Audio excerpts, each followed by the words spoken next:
Eleanor Roosevelt once said, "Women, whether subtly or vociferously, have always been a tremendous power in the destiny of the world." This quote highlights the undeniable influence women have, shaping not only their own lives, but also the world around them. I'm 𝐶𝐞𝐫 𝐒𝐿, and welcome to Her Story, a show that honors the voices and journeys of women who fearlessly share their experiences without judgment. Here we create a space for women to embrace their true selves, celebrate their strength, and inspire others to do the same. We're coming to you from Home Basic Interiors. Our location partner is the trendy store offering the latest furniture and stylish interior decor, perfect for transforming any space into a modern and elegant haven.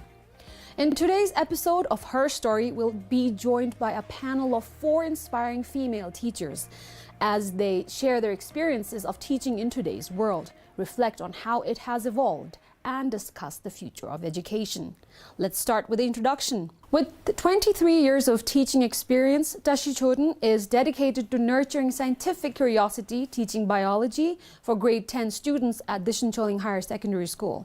Her passion for education has shaped countless young minds over the years. Next, 𝐸 𝐵𝐸𝐿, a committed educator with 20 years of experience, teaches grades 5 and 6 at 𝐵𝐸𝐿 Middle Secondary School. She believes in creating a dynamic and engaging learning environment for her students. Thirdly, 𝐸𝐿, a teacher for 17 years, currently at 𝐶𝐿 Middle Secondary School, specialized in English but has also taught Dzongkha, maths, and environmental studies. She has taught grades PP to 10 throughout her career, allowing her to connect with students across different subjects and age groups.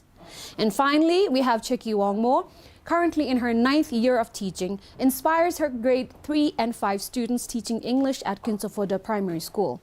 She is passionate about building a strong language foundation for young learners. These are all teachers who come highly recommended to me by my social media audience for this particular panel discussion featuring some of the most driven, inspiring, and passionate female teachers of the country. I'm proud to have them here with us today, and without any further delays, let's get talking. Hello and welcome to Her Story. Okay, all right. First of all, I want you and the viewers to know that this is a very casual, relaxed discussion, and the opinions shared here are your personal opinions. This is the discretion that I'm putting this out for our viewers here. Okay, I always like to take my guests back to when they were little kids to find out how they were, what they did, but to mainly find out if they have any childhood experiences that has left an impact on you. Do you have any such memories? Yeah? We used to play a lot of barakuti and all that stuff, right? And then in the middle we'll play teacher students, and I'll always land up being the teacher. Oh, okay. So I'll just call all the children and then teach them whatever I learned in school. Hi. So, and how young were you? Maybe, I don't know, maybe in grade 2 or 3. I see. What about the others? When I was a student myself, and I used to imagine a lot that I want this kind of teacher, having this kind of characters and portraying herself or himself like this. So that's why I landed up being a teacher myself. I see. Was teaching always your first option? Did you always know you'll be a teacher? No. It was for me. Oh, no, so it was your first? It might sound diplomatic to others who do not know me, but to the ones who know me, like my close ones and families, they know that I always wanted to become a teacher.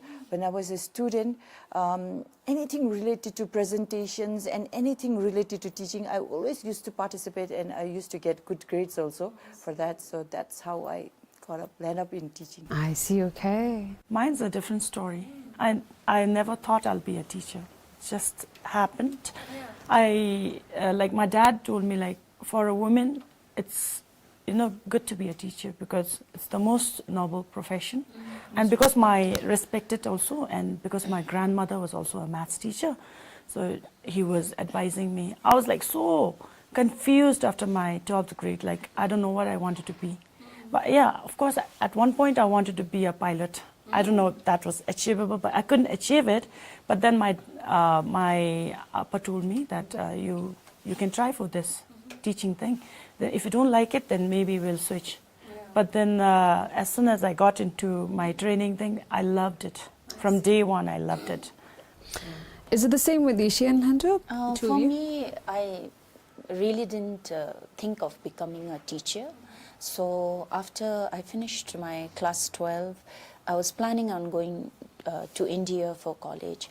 But then later on, I saw that my close friends were going into the B.Ed, and then I didn't want to be the only person going to India for college. So it's. I think back then it was, maybe even now, it's a very common trend, you know. You move wherever your friends are going. Yeah, the herd mentality, it's quite influential. So my only reason for joining B.Ed was I didn't want to go to India for studies, so I stayed back and joined. What did you want to study, by the way? I think I would have gone for English honors. Oh, okay, I see. Okay. In my case, my family couldn't really afford to send me to India, so it had to be what the country was offering. And though I studied science, I couldn't make it to Sharansi, so the teaching was the next option. But unfortunately, I couldn't even make it on the teaching list. So I registered myself for the nursing college. But I don't know, luck was on my side. I think Bhutan wanted me, or somehow, though I was on the waiting list, you know, there was a miracle, and then I got selected to be a teacher. So then once I got into teaching, it was more like an acquired taste. So I did well, and I got better, and then I started really enjoying. And now I don't think I would ever swap profession. So the landscape of teaching has evidently in front of our eyes changed so much. Before, teaching used to be one of those relaxed jobs where you start at 8, you finish up by 3, and you are the most available person in that community to help around, right? Not so much anymore. How has that changed your life? Especially after the reformation that has happened, it's become hectic for you. It has also been, teaching is also one of the professions that is highly paid in the country. So congratulations. It's your hard work, yes, but it has also become quite tasking. During our training period also, we were kept very busy. So, and once I joined the profession also, I was quite busy actually. So I always found myself working, even at home, putting in extra hours. So it's been work. Oh, so for you it hasn't changed much, you know, Hemada? So I feel, I mean, like the outside pressure, there's a lot of pressure, a lot of new things coming in, and somewhere in the middle, a lot of paper harassment also for the teachers, very unnecessary. It was such a time waster. So, but besides that, I think as teacher, one has to keep working. It's always been, it's whether you're willing to do or not. But if you're willing to do, I don't think work ever stops or finishes for a teacher. So in that sense, for me, workload, work period has been a little same over the okay, years. I see, all right. That's your opinion. Yes, okay, that's okay. my opinion. What about the others? I think I agree with Thandup when she said that a teacher is always working. And that's because we are working with young humans, you know, we are working with children, they're always on our mind. So something that they said in the class or something that they did, if they did well, we are very proud, and we can't help share that with other people and talk about it.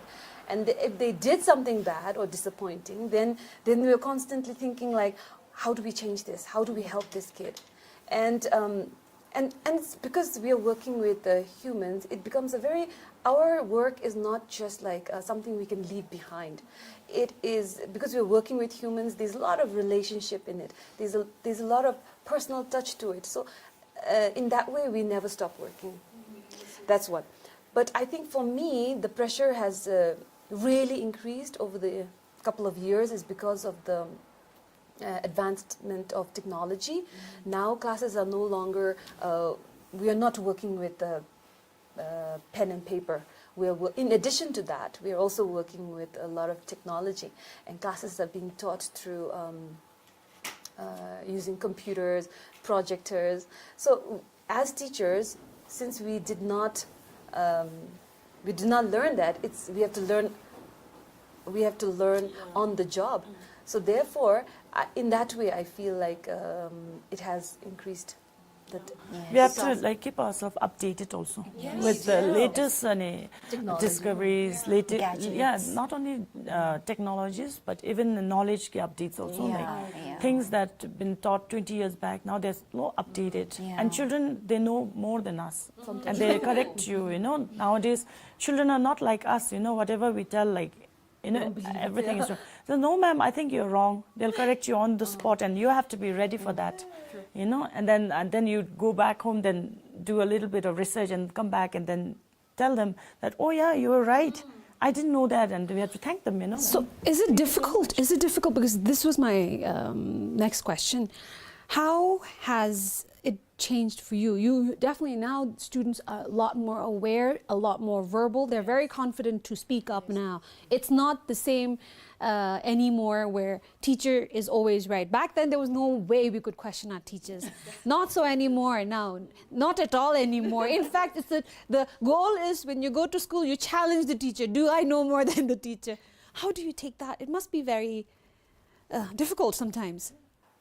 Personally, for me, I don't mind when they ask questions. I allow them to ask questions, in fact, and then that is the reason maybe students are more comfortable to ask questions to me, and I give them this space that no one is perfect, and there will be doubts every time. And even I, as a teacher, I have lots of doubts, and I don't feel shy when I say that I do not know. I'll get back to you tomorrow. So I keep that open, so I allow them to ask questions as well. Yeah, I think that's what has evolved in the teaching profession, because we have to keep you know, our mindsets open, and you have to let the learners be and, you know, teach what they want to learn actually. But sometimes we are driven by curriculum, no? Like you have to finish the syllabus on time, and then we can't, and children come up with a lot of questions, and then we want to answer them, but then the time limits are there. So sometimes we just, like, you know, but we have to address their curiosity, you know. But we do it after school or during interval, we call them, and then again get back to completing the syllabus. That's, I think, one of the challenges more. I think it's very nice to leave a very open and comfortable space for the children to ask questions, and, you know, maybe sometimes children will just ask you something very like out of the box, out of the topic. And I think, and I think as teachers, we have to, you know, seize that opportunity to like get into discussions which children like. I think, so I think that is the challenge we find, like Ma'am Tashi said, with the syllabus coverage, and then also sometimes issues that children want to talk about and discuss. I think we should seize the opportunity and take time to have a little fun in the classroom also. Not always academics, which definitely is very boring for the children, learners. Yeah, but there are again one or two of them who wants to divert us, like. Oh, that's their goal. Their goal. Yeah. So I think being a good teacher is you know exactly where to draw the but we know boundary.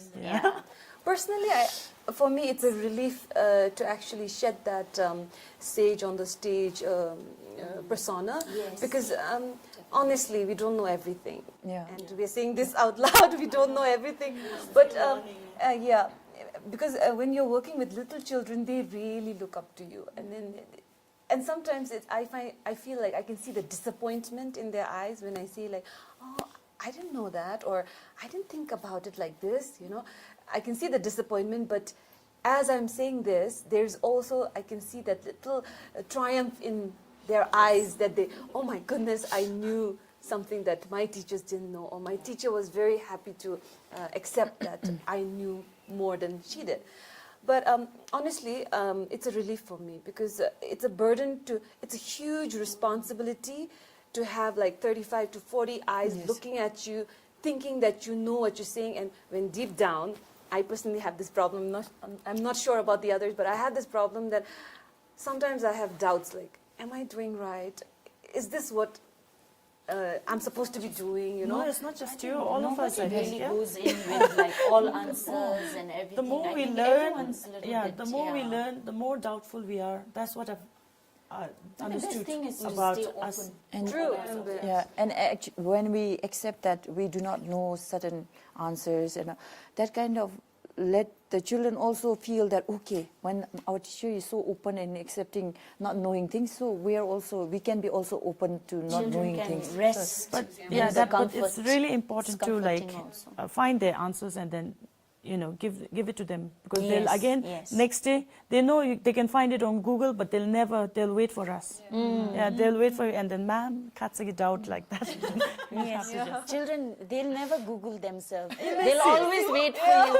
You have to be the person to do the homework and now the Google get back to Rinpoche is them. there. You can find everything, all the answers to your more curious questions, like all those questions. You can always find out the member they want from us only.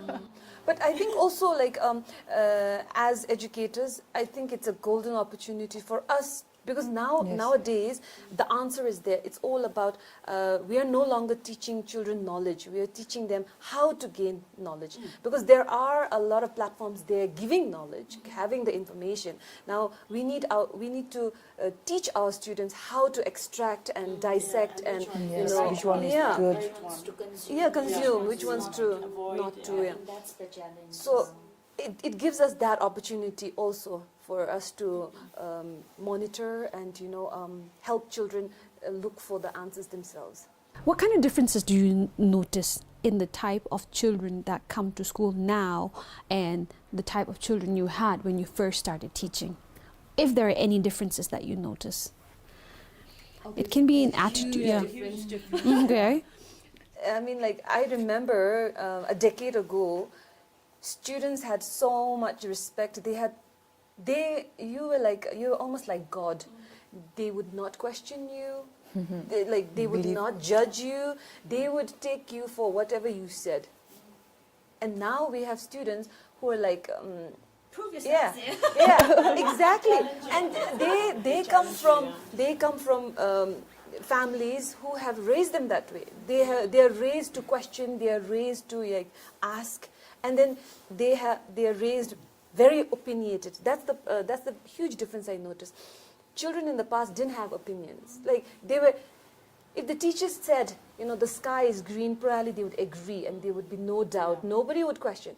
Now children come to us. They are fully opinionated. They have their own opinions. They will disagree, and then they will even justify why they say it. So it is in a way like I always told myself that when I work with children, I'm not working with uninformed people. I always took them as adults. So when you treat children as adults, you respect their opinion. But now it's much easier because they have opinions. They know themselves.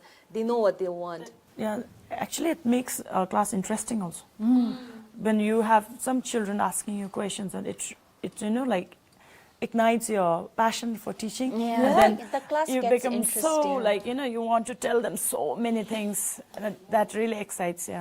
Because I have taught in rural areas like Telegang. That was, I think, my first posting. There, the children, they're very quiet and simple and innocent. They don't know much. They don't question much. And just like Sadie said, they treated me like God. And I didn't have to shop for vegetables. Everything will come to me. I'm just kidding. They used to bring a lot of chum after their holidays.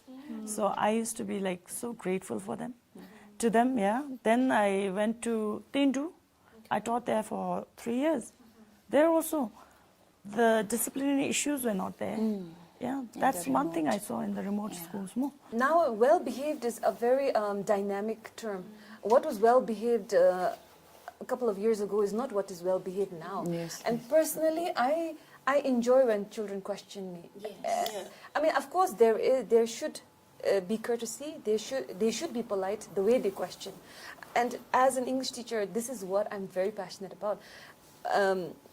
Of course, I have to teach the contents of the curriculum or whatever the education system wants me to teach. But my passion is to teach children how to communicate Exactly. without being rude and without being like sounding disrespectful. Because our children are so innocent. Sometimes it's because of their lack of language that they're not able to communicate well, right? Yes, and yes. I feel so sorry because their questions are so pertinent, but because of their choice of words and the way their tone, yeah, They cannot put it into it Yes, turns words, off the yes. teacher, or it turns off the adult, and they don't get the answers. So well behaved is different to different people, I think. So yeah. I think the major difference I have seen when I started as a teacher and now is also to do with the paradigm shift in going digital. Because when I started teaching, this digital thing wasn't there. Children didn't have smartphones, so there was less information and there was more peace, I think.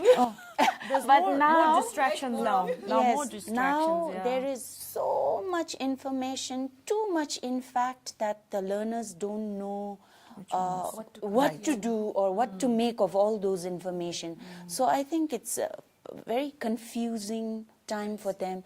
And as a teacher in the classroom, I think to guide children to in this area, in this field, how to tackle and how to go about, what materials to consume, how much screen time is right for you, all these things. I think that's the biggest change that I have noticed. And also all sorts of information that the children are getting now. They are more informed than us. They know more than us. So for such young minds, how do they digest all those information? How do they find that balance too? Yes, so I think this is the challenge we face in the classrooms. Yeah, to keep them engaged, and then to keep them interested in our subject is another challenging thing. Yeah, so that's why we have to keep shifting strategy. We can't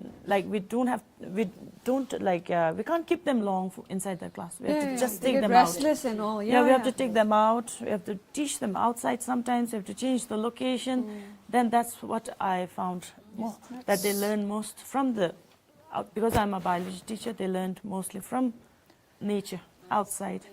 Yeah, not just inside, yeah. Teachers' role has always been, it's one of those professions that require you to, like you mentioned, keep learning and expand your horizon and keep busy. However, in today's world, it's become more now. I know there are also systems in place where the teachers have to keep an eye on the emotional health of the child at school. Teachers and parents are expected to work so closely together to make sure the child is going in the right direction. And this, I think, is a very good collaboration between the parents and the teachers. But that must consume you have to, like you mentioned earlier, you have to teach what you're supposed to do, the syllabus. Then comes, because as extracurricular, and then you go home and then you have to talk to parents and see how the child is growing. So and write reports on them, yeah. Oh, you have to write reports too. Every one of them, yeah. How often does that happen? Twice a year for us, because we are following the Bhutan Baccalaureate, no? So if I'm teaching like 5 sections, then I have to write for each one of them about in my subject, like Each how student. are they? Each student, yeah. And that's very taxing. That's the extra thing that's come.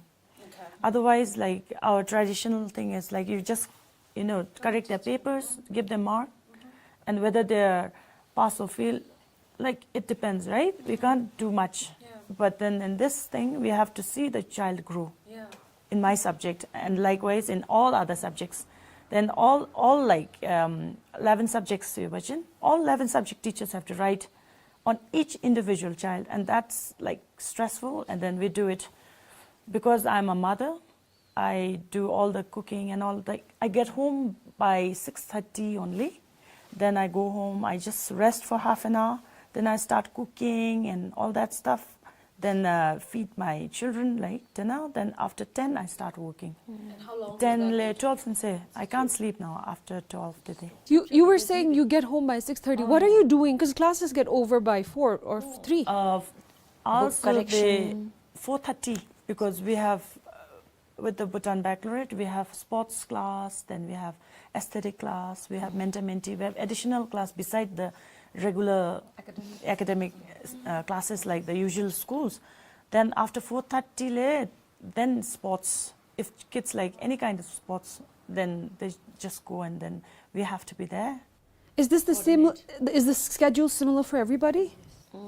Some days No, for not, us. not Not really as in my school. Not as hectic hectic Ours as the is ones like, who if are it's doing not IB. sports, yeah, if it's not sports, if it'll be like mental health 𝐸𝐭𝐫 𝐒𝐭𝐫. Something or the other. mental मैं health बताया। में machine, art class में machine, music class. Like there'll be something happening every day. Yeah, I think Yeah. the schools where the Bhutan Baccalaureate are their schedule's more taxing than ours.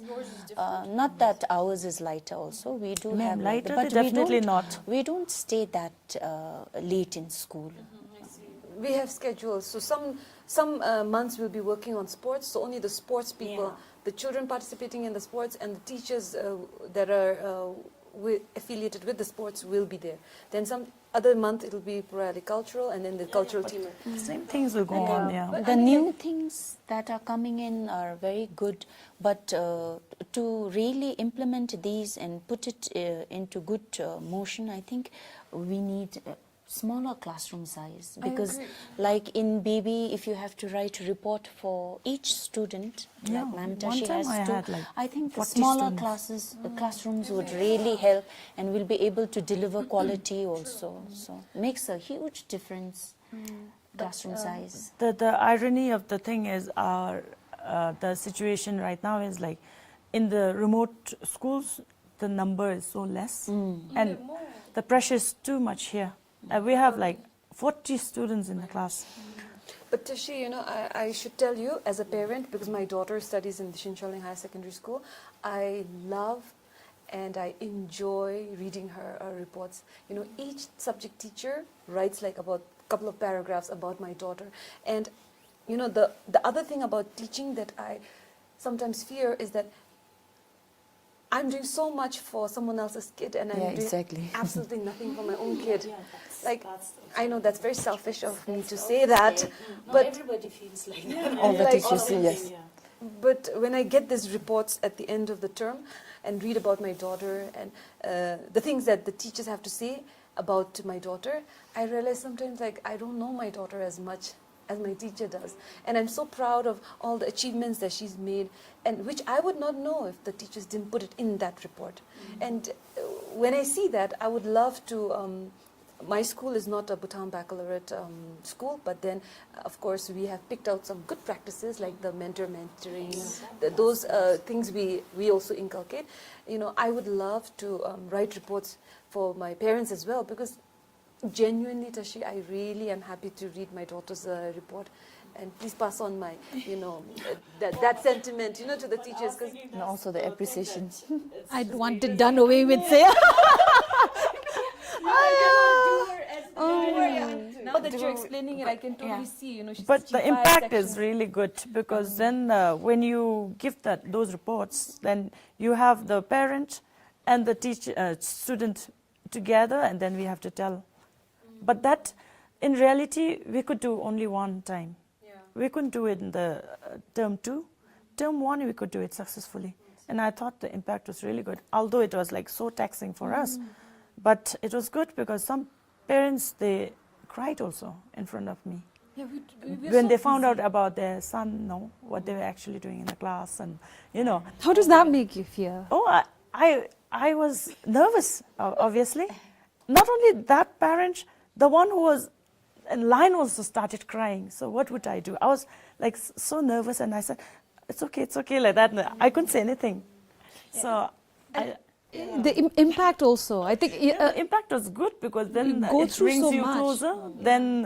Then what happened was that the parent really trusted me and all that. So when she had problem in her house, she called me. she called me, and then I didn't know what to do at night. My husband was not there, so I was scared to go to our house also, right? Because we're so paranoid with all the social media thing. So then I had to call the Minpa, because her son was sick actually. Then I called the Minpa and all, and I went with them. Then I saw how they were living, and they were living like really thing. So they had a lot of problems. Then that way, that boy is like really close to me now. Yeah. It's amazing to see that though, because this is the kind of story you would commonly hear 20 years ago, where the parents genuinely, with full faith, trusts the teacher. The parents trust the teacher. And like Ishe mentioned earlier, how teachers have this all-knowing, feared God figure, persona to you. But not so much anymore. But because you were able to reassure that parent that you are a very trustworthy person, especially when it comes to her son, she's fully... she fully trusts you. Oh, so yeah. Well, what about your experiences when it comes to dealing with parents or children? Have you had any incidents that stuck out? Yes, sometimes, as Madam mentioned here, that you have to deal with parents' emotions as well. And during my initial days, I was like, when they cry, I used to cry myself because I didn't know how to handle the emotions and all. I'm very emotional person. When the other person cry, I started to cry. Now the improvement in me is that I calm myself, I take time to talk with that parent, and even after the school, I try to contact that parent. So I try to understand the emotions and the mental state of that and their environment, home environment, all those, and that's how I try to, build bond. And then when I lack the strategies to cope up, and I do ask my senior teachers and other teachers for that solution and all. Sometimes the solution is fruitful, and at times it's disappointing. Yeah, to be it doesn't honest. help much because it depends on different situations. I want to ask you if clearly I think our society is one where we find it very hard for us to recognize somebody's personal boundaries and not cross it. We are all in each other's faces. And in your profession, there's no boundary at all, because I have seen parents text teachers at random hours because that is the time they're helping their children with homework, 10:30 p.m. and the parents feel comfortable texting the teacher about questions they have at that hour. How do you deal with that? Because it feels too much. Sorry, I'm getting overwhelmed with this. Sorry. Or do you decide, okay, after a certain time, there's no way they will get hold of me, so can you ever put your phone down like that? How I deal with situation like this is, like in the class only, like I give very clear instructions. Then I always give my number to the students, but I tell them that my number is only for emergency cases. So don't call me at random hours. During the lockdown time, sometimes students would call you in the middle of the night, and I have this thing that I get so scared when I get a call in the middle of the night. So then you really have to brief children and make it very clear that don't call at like odd hours, But besides that, I think as teachers now, the other thing with the digital thing coming in, we have all these groups, and also we just have leave to them keep a message, responding. Like they ask you things, sometimes it's the parents, sometimes it's the children. So I think we have to keep responding. And like you said, in these terms, I think there's no boundary, like everybody is into our private time. Yeah, that's true. So that's what we have to give. One time with me, like it happened with 1-2 parents, to be really honest, that I was so busy at home attending guests, and then there's a constant call and then asking questions and doubts, and I happened to lose my coolness. And then I was in a bit harsh tone when I was replying, and then suddenly I realized that it's not good, because she had her doubts, and then I was calmly telling myself that it's wrong, what I did was wrong, and I was trying to tell the parents again with the with the beautiful changes in tone, and then with the tone thing with much better calm, and then so when I replied, then the parents must have thought, this madam, no, she was being So what was the weirdest call you've gotten? What was the weirdest question you've gotten? You don't have to name names, but I'm just curious. What was the dumbest question you've gotten on the phone or text message from a parent or a student? After giving the announcement, like for example, tomorrow you don't have to bring the lunch or come to school, madam. Do we have to come? And then I completely lose my. Yeah, it was a public announcement that schools will begin from 17th February, you know. It was in the media. It was like, we posted on all our forum. It's on the school web page also. And then we have students and parents saying like, do we have to come to school tomorrow? Do we have to wear uniform, you know? So yeah, but I mean... Yeah, keep, you know, like... The one, I think, one question which really like triggers me is when children ask, like they call and ask, do we have to bring books? So I give them very clear warning from the beginning only that if you don't have to bring books, I'm going to tell you. Otherwise, what do you come to school for? If you're not going to bring books to school, what are you going to do? So I say like, please, this is one question I don't like. Don't ever ask me that. Let's talk about challenges. We've already addressed how it's changing now. You can't be complacent. You can't be a relaxed, laid-back teacher anymore. And it's good that it's changing. It's good that there's better relationship between parents and teachers for the development of the child. But what, according to you personally, are some of the challenges that you face as a teacher now? I think the biggest challenge that we face in the classrooms are now the mental issues, that mental health, child's mental well-being, because nowadays we are working in the town, so everyone's so busy, and sometimes I think parents are also not able to give so much time to the children, and too much screen time, and then like we discussed earlier, children don't know where to draw the boundary, so then the children are very confused. Then self-image also. yeah, they self-image, self-esteem's gone down, confidence and there's is low. social skills also. Social skills, very social skills. They're loners, Yes, right? yeah. Our time will be everywhere in town. Yes. We'll be like, you know, Now, hanging out with children, any friends even from when any relatives corner. come Yeah, over, they don't like to come yeah, out they of want to their be in their room. rooms. Yeah, So this is something. I think these aspect is the biggest challenge, because children, most of their waking hours, they're with us in the school. So I think it's the teachers are also having to deal with this.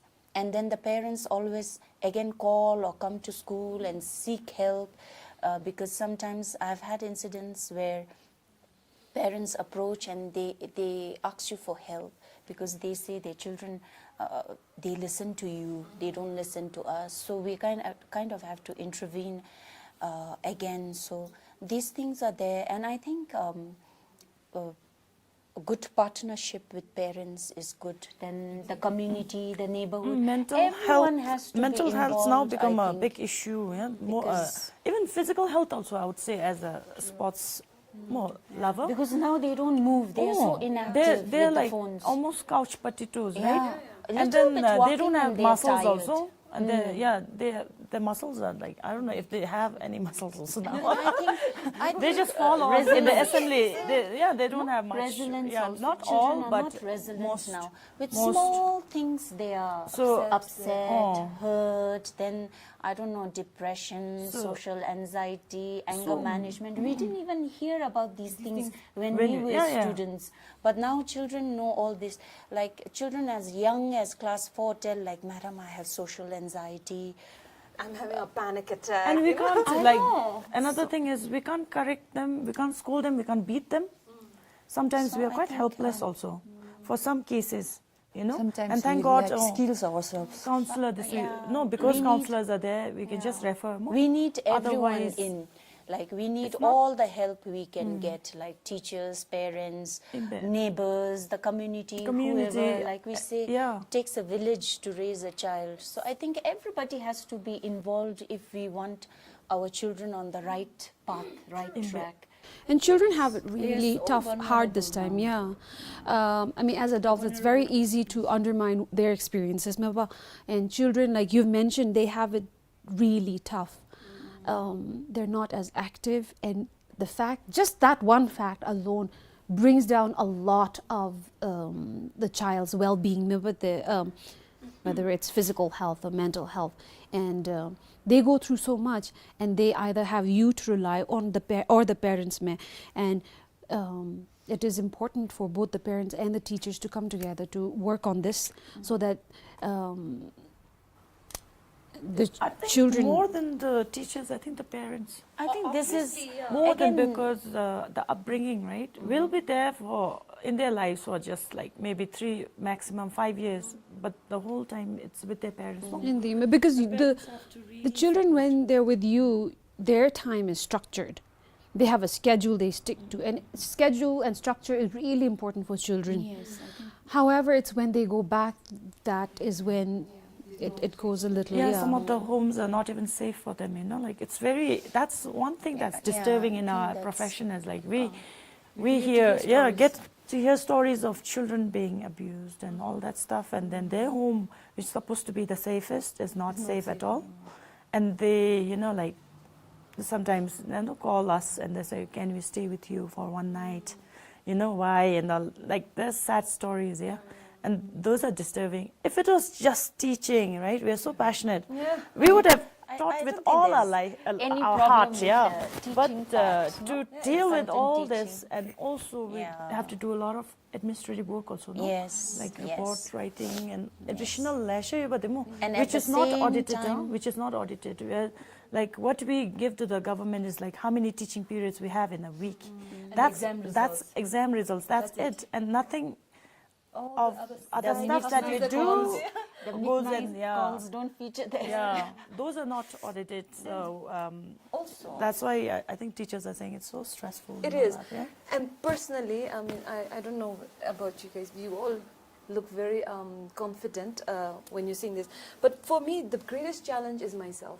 Like, me, because now I'm realizing that people depend on you. People think that teachers can make the difference. There's only so much we can do, I think. And the problem is because there are the teacher is also human. I'm a human, and I have my own flaws. I have my own self-doubts. I have my own issues. And who knows, I may have my own emotional, setbacks. And to rise to the occasion of helping another needy child, sometimes I wonder if I am trained and equipped with that to That's help exactly, I them. That's agree. number one. Number two is sometimes the mindset that I have, the beliefs that I have, I don't know whether it is what the parents want. I don't know whether it's what the government wants their future citizens to think like. So I worry that sometimes what I'm doing or what I'm like indirectly portraying or influencing my children, I wonder whether I'm doing justice to the huge pay that I'm getting, to the huge respect that I'm getting from the society. So I think that self-doubt, personally for me, is the greatest challenge. That's why I always say that I also need to be stronger myself first. I need to be emotionally stable to help others. If I'm not in a position, then it's The difficult. other thing is like, 𝐸𝐿 says like we need to be emotionally strong, but I'm saying like, what is strong? Yeah. The definition is a variant. And for me, I think with all our weaknesses, I think the most important education or the basic education that we give children is to be human. And to be human is to be flawed. You cannot, I do not expect my child or any of my students to be the same, Yes. And to cater to each individual would be so much easier if it was just like 20 in a class. But when you have 40, it's different personalities. And often, because it's easier, we generalize, we categorize like 5 of them in one group, 6 of them in another. But if you really look into it, if you're a true educator, you will see that each one has their Different learning abilities. different learning abilities, their different environment, they have different ideas, and to nurture to each one of them, sometimes I feel like I feel miserably to cater to each need. No, we cannot do that. As It's long as you're impossible. doing We your know best. that. Oh, Yeah, we know I think that. you should rest, different child and take yeah. comfort in that you're doing your best, because there's only so much anybody can do. And I Yeah. think it's important to be like confident and Just have to do your best self-assured and yourself work also. sincerely.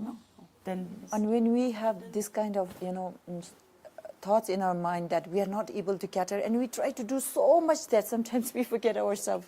We forget to take care of ourselves also. Burnouts, exactly. So bogged down, burned Yes. out, and I think self-care is also very important. And I think then, we should be yes. healthy and good ourselves. Where do we show that? What do you do though when you feel burnout? Have you felt burnout?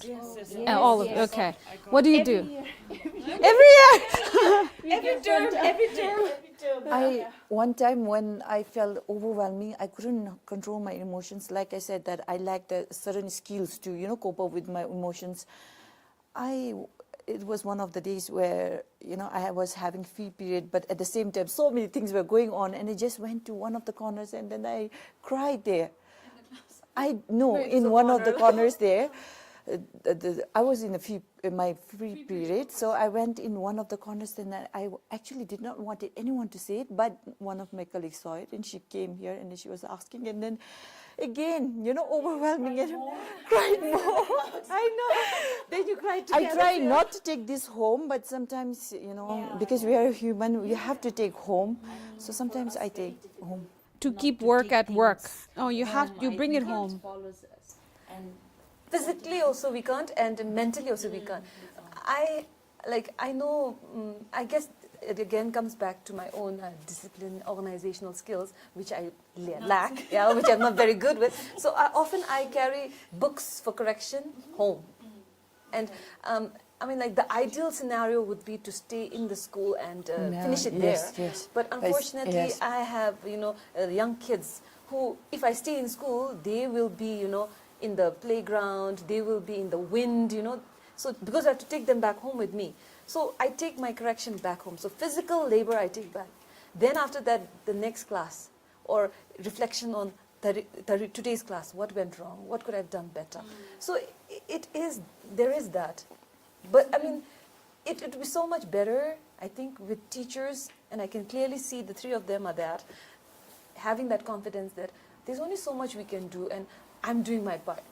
But I think sometimes I personally don't have that conviction. I feel like I could have done this better. I didn't do it. It's maybe I'm lazy, or because I'm disorganized. very harsh on yourself. Yeah.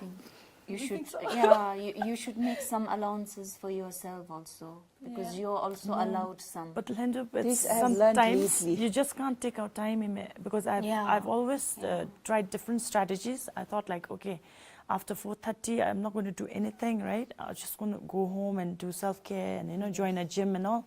So I actually paid for a year in a gym after 9 years of thinking it over and over and over. Get the time over. But then I could make it only 3 days because there was no time.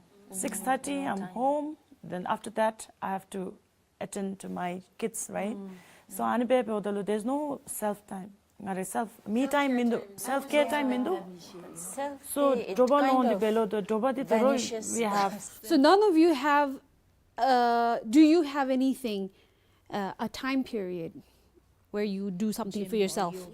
Yes? Or you have managed to do that? Yes. And what is it? I was like Ma'am Yishi, not accepting that I'm not doing so much for the students, and I was always into work.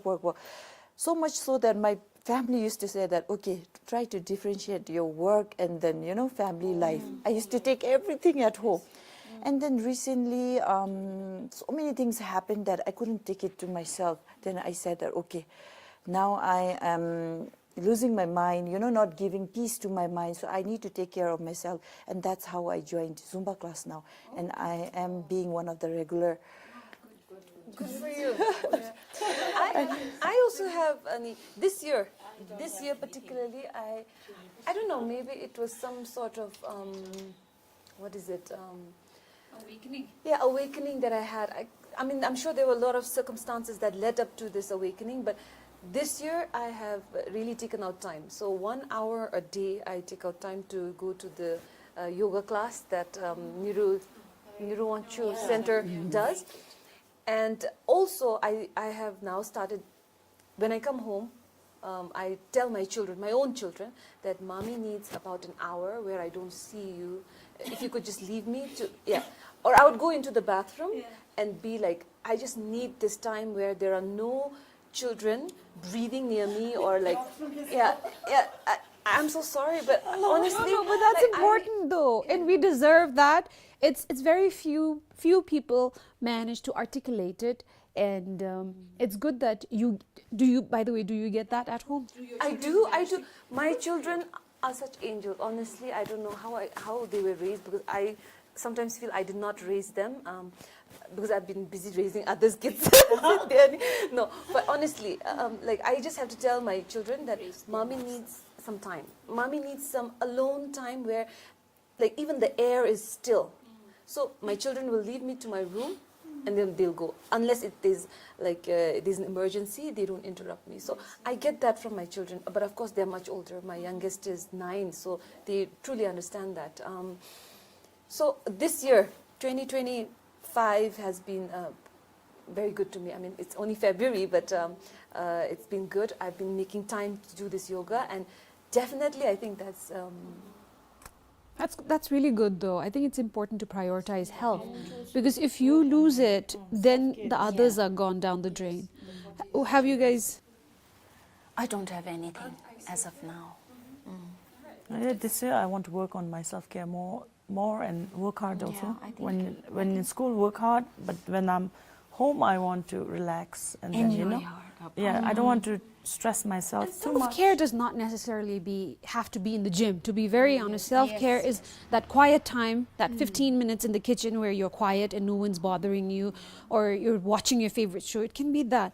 But I think it's very easy for teachers to get overstimulated with so many, because you're tending to so many children at a go. I think it's highly important to invest in a quiet time, or the me time memo. If you could suggest any change in the field of teaching to make it easier for women to thrive in that field of work, what would that change be? It would definitely be less working hours, and also teachers just be working with the teaching of the classes. Like, we don't want to be doing the administrative work or hundreds of other things that are there in the school, which like hampers us giving 100% in our teaching learning lessons. I think if teachers are solely focused on their teaching part, I think we will be able to then deliver after much school we better. can also do our self-care thing. Yes, I think. And for the mental well-being of the teacher also, no? Because we need that also. Like, Sede has to like go into the toilet and tell her children not to disturb her. I mean, like, if you think about it, it's really sad that a teacher has to go lock herself in the toilet for that much of peace and quiet, I think. And here again also, the losers are our own children, because whole day you're with other people's children, and then the minute you come home, you don't want your children near you. Even I have gone through things like that when my own children have approached for help. I'm like, just get away from me, don't come near me, because it's been so overwhelming in the school. And in the school we have to be professional, and then we don't do this kind of things. But I think when we get home, we also throw a bit of tantrum. We are ourselves. are the losers in there. But the moment we get inside the gate, we are like this. We have to be. So I think they, but I think growing up with us, they understand. Like Seda said, her children are like real angels. Like even my children, they have been very understanding and supportive with this. They're like, you work so hard. My children also the same. The mother is always the hard worker. In this case, it is though. In this case, as in your cases, the mother who's a teacher is definitely overworked, mega. And then it's great that you can go home and ask that. It's good that the women feel liberated enough to ask that, they have the freedom to speak up their minds at home and say, at least at home, and say that, you know what, I need some time to me. That's so important, and this is when you realize how blessed you are to be born a woman and to be born in this country where you can say that. Because we know people in this country too who overwork us, whatever they are doing in their profession, teachers, engineers, then they go home and they have to do equally good there too. There's no excuses in that field of, in that area. So yeah. So it's good, and this is the most important thing here, to be informed, to be a well-informed woman, to know their voice, to know their strengths and weaknesses with lots of self-doubt. That's what makes women so beautiful. And I am so glad the four of you decided to come here and share your hearts and minds with me and my viewers. I appreciate you for your time, and I appreciate you for your efforts and presence in the lives of so many children. I believe you are Ishi's student, you were, yes. And amongst teachers also, I see such strong community. And I think that is going to only help not just the children, but teachers yourselves too, to be able to share and to be able to get feedback from each other. I'm going to ask one last thing. 𝐶𝐞𝐫, I'm going to give you a sentence, and I'm going to have you complete the sentence in your own words. Okay? I will start from here. Okay, so in your own words, a teacher is? A game changer. A game changer, okay? A mentor. A mentor. A great actor. A great actor, okay? Just a sentence. Yeah. A teacher to me is everything, taking up different roles as a parent, as a doctor, sometimes as a technician itself. So a teacher is everything. Okay, wow, all right, okay. Thank you so much, ladies. Would you like to add anything else? I right now would like to take this opportunity to thank my students' parents. They are very supportive. So this is one of the strongest reasons, like I said, I am in this field right now. But having said that, you never know what the future will hold. True. Yes, thank you. In line with what Chiki has been saying, I think I'd like to request all viewers that please help in any way with educating our children, because we cannot do it alone. Parents have to be involved, the neighborhood, the community, everyone has to be involved if we want our children to do well. So everybody has to, I think, help and to get our children where we want to see them. So everybody has to work together. We cannot do it alone. I think I want to tell the women out there, right? Never quit and always work hard and have confidence and live your dreams. Whatever you want to be, you can achieve it in one life. Not just teachers, any women. We can balance, we are strong, and we can balance work and home, and keep our home, work and everything balanced, and keep our community thing. We can do it because, like I always believe in, you're the master of your own mind. If you have a strong mind and if you believe in yourself that you can do it, you can achieve anything in this one life. All right. Just Very stay motivating. strong, because the mother has to stay strong.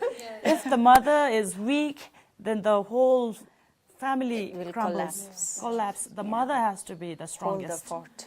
I have seen that, yeah. The mother has to be the strong one in the family. I am thinking along a slightly different line. For me, I think like Lhendup said, if schools could just be about teaching, if it was just about teaching the subject, life would be much easier. Now, of course, I enjoy the fact that in our schools we get to be different. We get to play different roles. Like that's why I think teaching is one of the most fun jobs. That's why we are passionate, because we are not just staying to one role. We are players. You get to do a lot of things. Different things. Yeah. Now, as much as I like that, personally, I enjoyed being the mini tennis coordinator in my school, being a scout leader, taking children to the library to read, but it's like too hard. It's like eating too much candies, you know, you become sick. It's too hard. Schools would be so much easier. Teaching would be so much easier if we had other people in the school. You know, already we have counselors. Already we have librarians and lab assistants. But if we could also have, you know, the sports coaches doing the sports, so that we as teachers focus only on the teaching and not the sports. We have scout leaders, but not that teachers are the scout leaders. You know, we are playing too many roles, and it's impossible. Like, as fun as it is, as dynamic as it is, it is exhausting.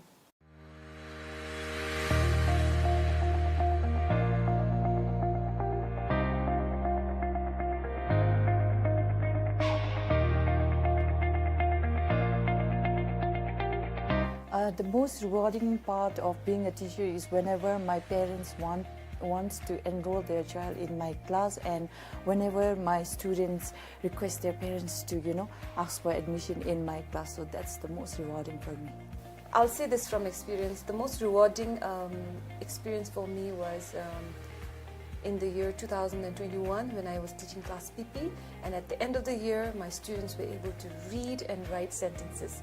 That was the most rewarding time for me. I think the most rewarding part of being a teacher is when children do well, when children are able to see themselves maybe through your eyes, and they realize their self-worth. I think that is very rewarding for a teacher. The most rewarding thing for a teacher would be the love and respect from the society, from the innocent children. I want to teach the subject that I'm passionate, and then make them motivated, inspire them, so that, you know, they love my subject. I'll take the 𝐸𝐭𝐫 class. Because I think if I'm teaching, the learners have to be interested in what I'm doing. Otherwise, it will be just me alone, like banging my head somewhere. So I think I'll go with the 𝐸𝐭𝐫 class. Now here, when I choose this, I might sound selfish, but you know, I think that I have to matter first to teach to the students. So it has to be my interest, but at the same time, yes, I will take care of the interest of the students, the learners also, but I would like to choose the subject of my interest. I think I'd like to teach with eager learners. It's very hard to answer that question because it's a non-existent scenario. However, if I had to answer it, I would say go with the class that does not challenge me, that does not need my guidance. I want students who challenge me every day, because I believe that with the help of challenges and all, I will grow as a person, and I will also learn from them. So I'll go with the students challenging me. I think I'll like to work with students who challenge me every day. I think this will be a fun class. I love to work with students who challenge me, because then I'll grow with them. These insights and stories shared here today highlight the challenges and rewards of teaching, inspiring future generations. Through their journey, we celebrate the profound impact of teachers in our society. As we wrap up today's insightful panel discussion with these incredible female teachers, we've gained deeper understanding of the evolution of education and the importance of adapting to the changing needs of our students. The future of teaching lies in innovation, compassion, and the empowerment of both educators and learners. We hope today's conversation sparks inspiration and reflection for all who are shaping the future of education. Remember, your story is a part of the greater narrative of change and progress. Until next time, keep writing your own her story. Bye-bye.